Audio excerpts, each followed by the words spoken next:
Nile has to play it really safely. But once again, lineup rating. 9.4.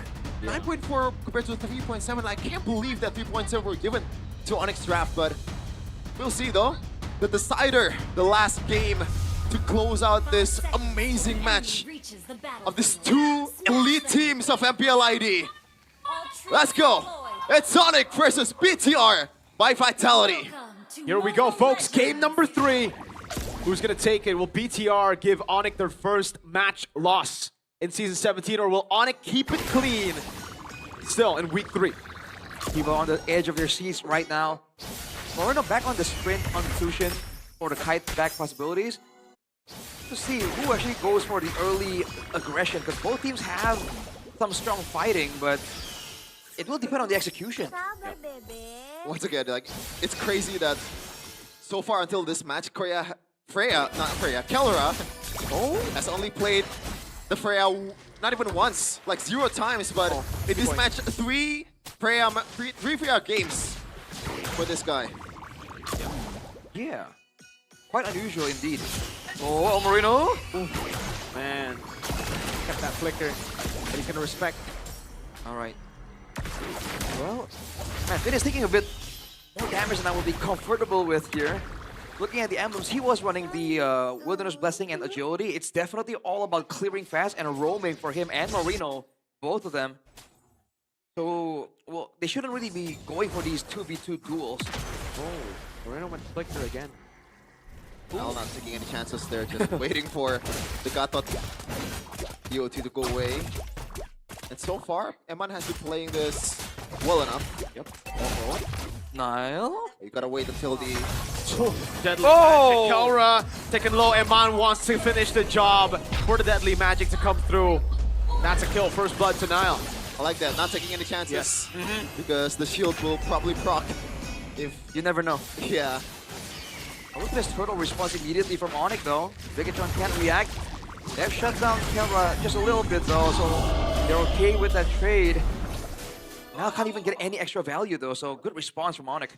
But I think BTR is very happy with the result, right? Because that's been the idea. They want to just concede the turtle fight because we mentioned it earlier, the Yuzhong will make things harder for Nile to get close. Yep. Fun fact for you guys back at home, Kelra before this match has only died 6 times in total in MPLID. And right now with that death, Kelra has died 6 times in this match against BTR alone. Pretty insane stat. That's also pretty insane heart rate from Shogun, man. The guy is locked in. There we go. His focus against the Yuzhong. I think he's gotta play a bit more carefully just for now. And despite the investments into movement speed, Bigetron hasn't really been able to do a solid like mid lane and roam to the side lane to swing the balance. By the way, I guess this is what Harley brings to you, right? Because how fast the Harley can rotate. Now the winning lane, supposedly for Onic, doesn't really feel like a winning lane because Harley will always be there, lurking in the shadows, and they're just dreading the potential of the burst down, and Kelra already having a taste of it earlier. That's true. Along with that, the clear really isn't that bad at all for the Harley, so kind of works out fine. Shogun is just 146. Dude, chill out. It went down a little bit. He was close to 150 just earlier. I was just trying to pressure though, and again, it's just so annoying, especially because Sans is on an immobile type of hero. You really won't be able to ignore the possibility of the Harley being around very often. Yeah, and there's really no consequence at all to put that Deadly Magic just to poke, right? Because the cooldown reduction is actually, or the cooldown is actually quite fast. Ooh. And then it's gonna be up in the next objective fight as he secures that genius wand for himself. Turtle's finally up. Ultimate's available for both teams. Will it be a zone with the Yuzhong? Will Bigetron find a big engage somehow? Oh. So you go on to Keyboy. The mount is ready, but it's not going to go for it. Shogun jumps in as well. In front of Pursuit coming down. Here the Phoenix will lock him out. Now is able to go for the back. Shogun with a flicker backwards. He's going to go all in onto him. He's going to be cooked here all alone and taken down by Kai. Petrifying the AOG. Now also able to escape. Finn going to be caught low though. Lantern Flare picking him up. That's Keyboy down. And Mount with Blazing went down the mountain as well. Bringing him under. Turret Lutpi falling down in the end. It's a 2 for 2. Feels like a deja vu on what happened in game number 2 earlier, where Onic was just super overzealous. and fight themselves in the back. And now BTR Wow. has to say on what happened to this turtle. Kyrie has to concede. It was looking for so well for them. Like, they even moved to try and go for a dive under the turret, but I think they stayed too long over there, allowing like 2 kills to be assisted by the turret damage. Bigetron already were losing members, but Onic really wanted to cement their lead in the early game. Yeah. Gotta respect Bigetron a bit more than that, man. Yeah, I don't really get why they're just so gung-ho on getting the kills, even though they could just zone out all the members of BTR and take the turtle. That's a guaranteed win for them. Even the AOG under turret from Keyboy too. It's like they wanted to try and equalize the gank earlier and take out Iman maybe? But really, but you have to like set that up a bit better towards the early game, especially with the kind of crowd control that Onic has. It's all very ultimate reliant, you know? Yeah, it's just not good so far for Onic. The fact that they're already down 1k gold lead pretty much, and both Kelra and Ludwig is playing incredibly passively in their respective lane. Ooh. Yeah. This is why. Check, there you go. Great move, man. He's gonna die in the air. He tried. Oh, that was a nice try. Oh. That was so good by Ludwig. He denied the damage, and it ended up being Shogun who tanked up too many turret shots. But now Kyrie will try to get the kill here on Anaman. Uh-oh. Great flicker out. Hey, whoa! Wow. 3 ultimates. Valkyrie did everything used up. Finn is caught in a no man's land now. He goes on to the Mount Kelra. Now it's rotating over. Iman has a Blazing Duet. Keyboy's gonna be looking for a Blazing Duet from Iman. Gonna be cancelled out. Meanwhile, now the back line finds Kai with the deadly magic. Where did it come from? That's definitely a real magic personified. He came out of nowhere from the jungle. Wait, Onic now on the back foot. Ultimates. I don't know if they want to defend this turret. Kelra's low. Moreno.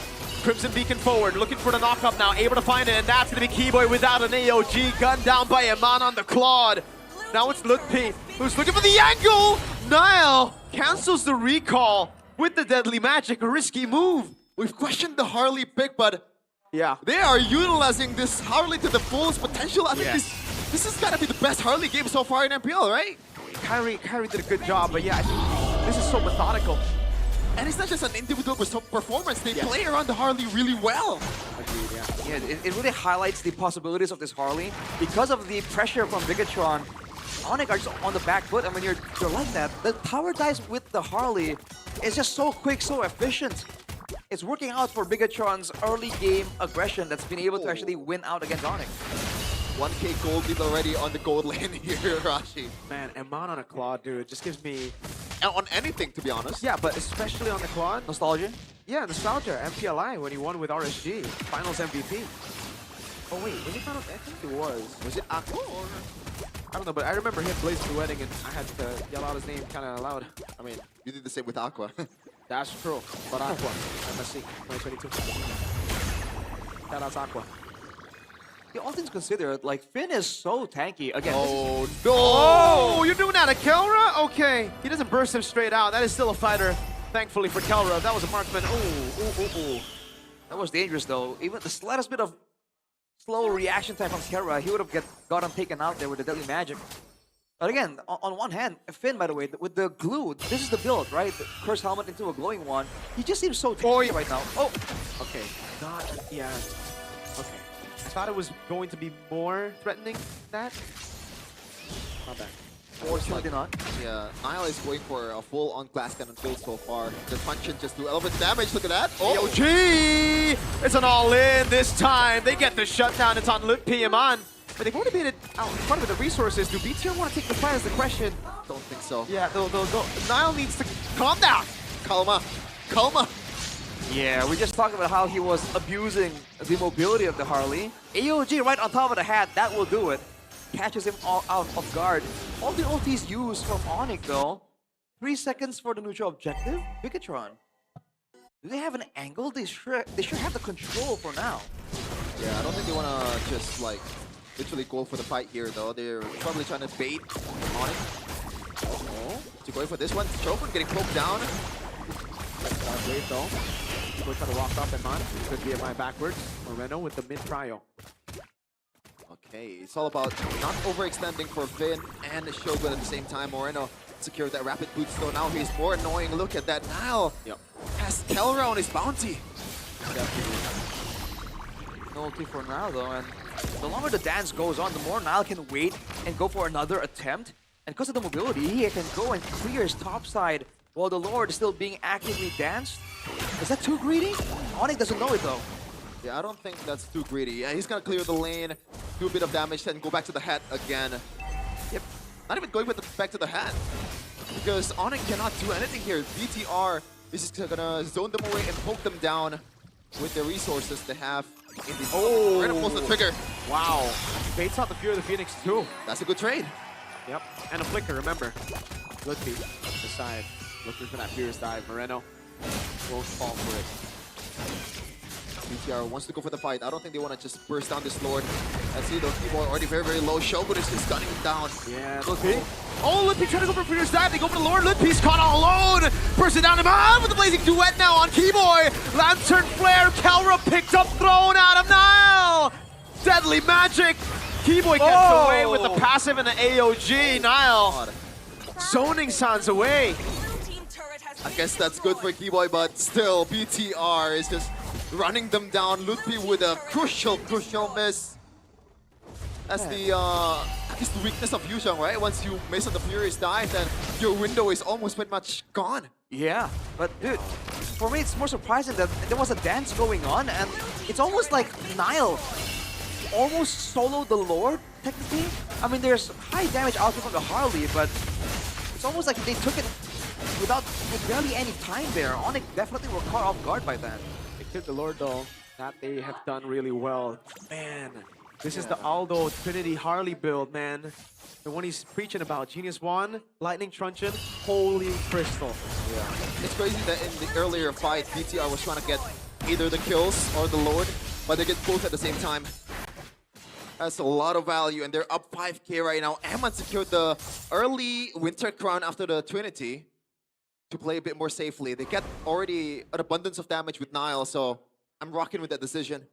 The lack of crowd control really isn't helping Onic whatsoever, man. They're relying on Lutfi mainly for some kind of engage, which is why you see him walking around in the bushes trying to go for a Furious Dive Petrify. For Bigetron, they can do whatever they want, right? They can engage with the glue, with Shogun, with Moreno even. Okay. Infinix is probably taking into account of what happened in the previous matches, right? I don't know, actually. I don't think it's 50-50 here, but maybe they're taking into account the Big Choke. That's true. And It's Keyboy wants the to stat get advantage. Big Choke and also Onyx potential to come back, but Yeah. I don't know why this feels a bit worse than the previous one. For some reason. Sure, for sure, because like BTR have proper scaling. Yeah, they're proper scaling. Again, Onic doesn't really have game-changing big ultimates to turn fights around. And they're working with a 5k gold disadvantage at 13 minutes. This is going worse than the previous situations. Yeah, despite that BTR has a lot of backliners, the Q is weirdly enough for BTR just because it's Shogun and Finn at the same time. They've been doing a decent job. Oh, whoa! Oh, what is that damage, my guy? Oh man, almost an insta one-shot there by Kyrie. He's been farming up quite a bit. 30.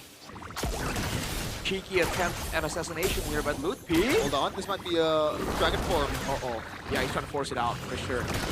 Brings in under. Moreno's rotating. Niall doing the same thing now. But Finn just walks away. Doesn't want to take any chances. BTR members Lord prefers to set their position on the bushes here. Shogun already has a good or decent position. It's a slow push built up by Bigetron already as well, I believe. Earlier there were 2 minions there. There you go. It's dead even, and then there's a minion advantage for Bigetron. It's gonna push. Onic gotta do something. Yeah, they did a good job. It's crazy that in these 2 games, Kelra on a Freya, a hero that's incredibly broken in this meta, has been a non-factor. Amman is playing with fire. Nile. That really is fire. So Nile didn't get the steal right there. I think he achieved that magic trinity a while back. But It's a different kind of Trinity. It's the Divine Glaive that they're talking about. Yeah, but it showed Holy Crystal. That's Okay. why. There you go. Okay. The Keyboy. glaive. Oh man. Man, 1 or 2 sprays of the cards and you're out of there, dude. Electric gun for Eman as well. I think he's at full with a Winter Crown. That could be a game-changing item. Onic needs to recognize that. Look at that slow push bot. Kyrie's down below. He can't show Poor it. Reno. Look at the housekeeping by Moira. He knows that Yeah. he has to be super careful with Onic in the late game because the late game execution is just a whole different breed compared to the other teams right now. And Onic, you've mentioned it, Mirko, this is a combo meta.